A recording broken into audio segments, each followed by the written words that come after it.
22টা বছর পেরোলাম, কিন্তু মেয়েটা যে আমার কত বড় হয়ে গেলাম নিজেও বুঝতে পারলাম না।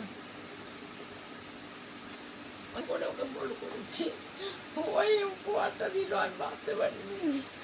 এভরিওয়ান, তো আজকে হচ্ছে 25 জুলাই। আজকে বাবা মার 22তম বিবাহবার্ষিকী। আর দেখো এই 22টা বছর মা বাবা অনেকটাই কষ্ট করেছে।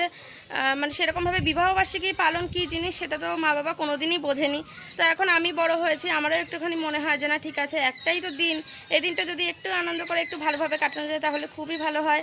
তো কথাগুলো খুব তাড়াতাড়ি করে বলছি, তার কারণ হচ্ছে এখন 11টা বাজে, আমি একটুখানি রাজপুর যাব, একটু দরকার আছে। আর এই যে এখানে ব্যাগ নিয়ে নিয়েছি, আমি একাই যাচ্ছি, মাকে আর আজকে টানতে টানতে নিয়ে যাচ্ছি না, কারণ মায়ের পায়ে ব্যথা, আর মা বাবার জন্য সারপ্রাইজ মাকে নিয়ে গেলে কী করে হবে বলো। তো সেই জন্য আমি একাই যাচ্ছি, আর বেশি কথা একদম বলছি না, বাড়ি এসে কথা হবে। আর চলো আজকে দিনটা শুরু করা যাক। ওয়েদারটা আমার সাথে ভালোই সাথ দিয়েছে, কোনো রকম বৃষ্টির কোনো সম্ভাবনা নেই, খটখটে রোদ, আর বেশি কথা বলবো না, চলো এবার বেরিয়ে যাই। তো অটো স্ট্যান্ডে গিয়ে দেখলাম যে একটা অটো দাঁড়িয়ে আছে, আর অটোটা ফাঁকাই ছিল। তো সেই জন্যই আমি অটোর পিছন দিকে বসার সুযোগ পেয়েছি, না হলে এখান থেকে কি হয় বলো তো, স্ট্যান্ড থেকে আর কি লোক একদম ভর্তি করে নিয়ে আসে, আর সামনের দিকে বসতে হয়। আছে কপালটা ভালো ছিল, সেই জন্য সাথে সাথে অটোও পেয়ে গেছি আর পিছনে বসার জায়গাও পেয়েছি। তো যাই হোক, টুকটুক করে দেখতে দেখতে পৌঁছে গেলাম চৌহাটি। আর চৌহাটিতে তো কেকের দোকান সেরকম নেই, সেই চৌহাটি থেকে হাঁটতে হাঁটতে যেতে হয়েছে রাজপুর মিও আমরেতে। পাশে একটা মঞ্জিনিস ছিল, কিন্তু আমি মিও আমরেতেই আগে গেলাম। আমার আমার কেন জানি না ভালো লাগে মিও আমরেটা, তো সেই জন্য আমি এখানে গেছি। আর এখানে দেখতে পাচ্ছি প্রচুর কেকের কালেকশন আছে, আমাকে এখান থেকে চুজ করতে বললে আমি কোনটা নেব। তো আমি ওদেরকে চুজ করে বলে দিলাম আমি কোন কেকটা নেব। সেখান থেকে প্যাক করলো। এবার জিজ্ঞেস করলো যে কিসের জন্য, আমি বললাম অ্যানিভার্সারি। বলছে যে ম্যাডাম আমাদের কাছে না অ্যানিভার্সারি স্পেশাল কেক আছে। বললাম হ্যাঁ জানি, কিন্তু সেই বাজেটটা আমার এই মুহূর্তে নেই। বললো যে না না ঠিক আছে, আপনি যেটা পছন্দ করবেন সেটাই ঠিক আছে। তো সেই জন্য আমি সেইখানে কেক টেক পছন্দ করে কিনে নিয়ে বেরিয়ে আসলাম। আর এই যে এখানে আমার কেক কেনা কমপ্লিট। তো ভালো সময় বাড়ি চলে এসেছি, একবার আকাশের অবস্থাটা দেখো কি পরিমাণে মেঘ পড়েছে। আর এই জাস্ট বাড়ি আসলাম, এই যে বৃষ্টিও শুরু হয়ে গেছে, হালকা হালকা ঝিরঝির করে বৃষ্টি পড়ছে, চোখ মুখে যা অবস্থা আর কি বলবো। তো যাই হোক, মানে হনহন করে গেছি, হনহন করে এসছি।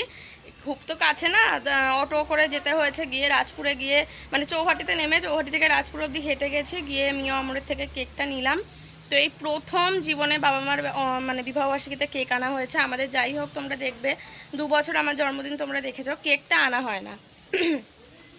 আমার জন্মদিনে মা বলে বাবা বলে কেক আনার কথা, কিন্তু কি বলতো ওই গিয়ে নিয়ে আসা এগুলো ঝামেলা, তারপরে যে কোনো কারণেই হোক হয় না।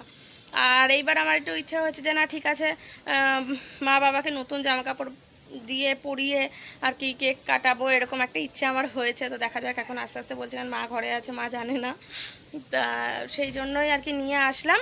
বাদ বাকি কী করি না করি তোমরা ভিডিওর মাধ্যমে দেখতে পাবে। তো চলো দেখতে থাকো ভিডিওটা। বিবাহবার্ষিকী উপলক্ষে বাবা মাকে এই শাড়িটা কিনে দিয়েছিল, এই যে এই শাড়ি আর শাড়িটা কিনে দিয়েছে। ব্লাউজটা মা এখন নেয়নি, বললো সামনে পুজোর সময় নতুন নতুন ব্লাউজ উঠবে তখন নেবে। তো সেই জন্য মা কি পরবে সেটা বের করে রাখলাম, আর তার পাশে বাবার জন্য এখানে নতুন একটা গেঞ্জি, তো এটা বের করে রাখা হলো। আর নতুন একটা ট্র্যাকস্যুট ছিল, সেইটাও বের করে রাখা হলো। যেহেতু মা নতুন পরবে বাবাও পড়ুক, দুজনকেই পরানো হবে। আর এখানে আমি মাকে একটু সাজাবো বলে গয়নাগুলো বের করেছিলাম। মা বলছে যে কী করছিস সেগুলো, বললাম যে ঠিক আছে কোনো অসুবিধা নেই, খুব একটা হেভি তো সাজাবো না, মোটামুটি তোমাকে সাজাবো। তো তোমাদেরকেও সেজন্য দেখিয়ে দিলাম যে কী কী পরিয়ে মাকে সাজাবো। তো দেখতে দেখতে এখানে বিকেল 4:20 বেজে গেল। আর এখানে বাবা নিয়ে এসেছে হচ্ছে আজকে খাসির মাংস। তো আজকে দুপুরবেলা যেহেতু বাবা কাজে গেছিলো, সেহেতু বাজারে গিয়ে ঠিকঠাক বাজার করতে পারেনি, সেই জন্য বললো যে রাত্রিবেলাই হবে। তো নিয়ে আসলো, এখানে দেখতে পাচ্ছ একদম লাল লাল করে পাতলা ঝোল করা হয়েছে। আর তার সাথে আজকে রাত্রে হবে হচ্ছে লুচি আর মাংস হচ্ছে আজকের মেনু, রাত্রিবেলার মেনু। এখানে মাকে বললাম কি সন্ধ্যাটা দিয়ে নাও, তারপরে তোমাকে আমি রেডি করব, কারণ না হলে ওদিকে আবার দেরিও হয়ে যেতাম।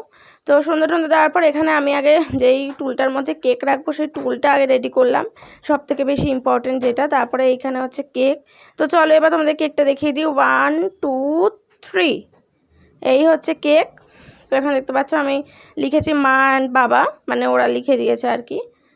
তো এবার কেক কাটার পালা, আমি এখানে রেডি করে নিয়েছি ভালোভাবে কেকটাকে। আর এখানে মা বাবা দুজনকেই রেডি করে নিয়েছি, দুজনেই রেডি হয়ে গেছে, দেখতে পাচ্ছে দাঁড়িয়ে আছে, একদম শক্ত হয়ে দাঁড়িয়ে আছে। আচ্ছা, happy anniversary to you, happy anniversary to you, happy anniversary to মা বাবা, হ্যাপি অ্যানিভার্সারি টু ইউ।